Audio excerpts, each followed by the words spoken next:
après, ça sera du combien de kilomètres par heure pour monter faire? Alors, ça va dépendre du terrain. Je pense qu'on ira certainement un peu plus vite sur la première partie qui sera plutôt sur route et chemin. Donc, on va essayer d'être une moyenne entre 5,5 et 7 km à l'heure. Donc c'est pas trop vite, hein, puisqu'on aura quand même une chariote de 30 kg à tirer. Et après, quand on va attaquer la traversée de l'Islande, donc à travers les glaciers, les volcans, où là, ça sera plutôt des chemins de pistes carrossables, voire après des chemins qu'on va devoir tracer. Donc, on ira beaucoup moins vite. On descendra très certainement en dessous de 5 km/h. D'accord, donc là, à peu près de la marche, tout le long. Oui, de la marche. C'est pour ça qu'on veut essayer de gagner du temps sur cette première partie, sur ces premiers 600 km, et pour pouvoir être large pour la traversée et de pouvoir faire ce qu'on a à faire, entre autres prendre des photos, des vidéos. On aimerait aussi pouvoir interviewer les Islandais qu'on croisera sur le parcours pour leur demander ce qu'ils pensent de notre action, etc. Donc voilà, se rapprocher aussi de la population islandaise. D'accord. Et une dernière question, une avant-dernière question. Qu'est-ce que vous allez emporter dans la charrette? Eh bien, déjà la nourriture qui va peser quand même assez lourd, puisqu'on aura pas loin de 20 kilos chacun d'alimentation.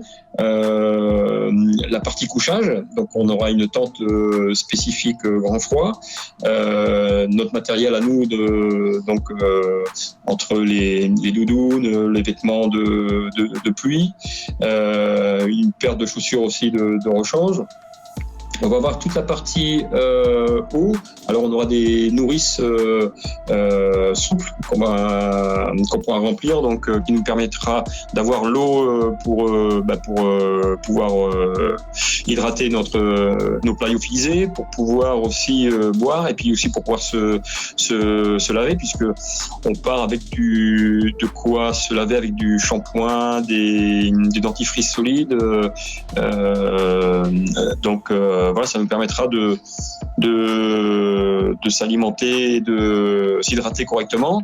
Et puis après, toute la partie un peu plus technique avec la pompe à filtration pour l'eau, le matériel vidéo, le matériel photo, les chargeurs les accus pour recharger l'alimentation des téléphones, et puis le téléphone de secours, voilà, toute la partie qui va nous servir pour pouvoir faire cette aventure en toute sécurité.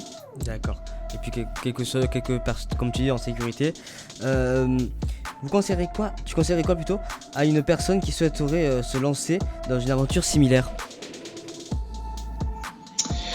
Alors le premier conseil que j'aurais, c'est de bien réfléchir à ce que l'on veut faire, et puis de ne pas partir sur un coup de tête, de bien poser le pour et le contre, pourquoi on veut le faire, et puis se préparer correctement en allant dans le détail, aussi bien dans la partie technique que la partie si c'est physique. Voilà. Parce que là, ça fait 1 an que vous vous préparez à faire ça. Comme tu as dit, depuis février. Non, on a commencé, voilà, on va dire qu'on a commencé en septembre. D'accord. En septembre, donc voilà, on aura à peu près 10 mois de préparation, une première préparation aussi, donc intellectuelle, pour savoir vraiment ce qu'on voulait faire et comment on voulait le faire, et ensuite à s'attaquer à la partie physique, et physique et mentale, bien sûr. Surtout mental, peut-être, comme tu disais tout à l'heure. Merci beaucoup d'avoir été là ce soir. On te souhaite tout ce qu'on peut pour que tu puisses y arriver. Et à très bientôt, j'espère. Merci Thibaut, merci pour votre accueil sur la radio Tramontagne. Merci beaucoup. En plus, toi, tu as la chance d'être là ici. Déjà, tu auras un avantage sur Andy d'avoir la Tramontagne contre toi. Oui. Ça, c'est un excellent travail, je suppose.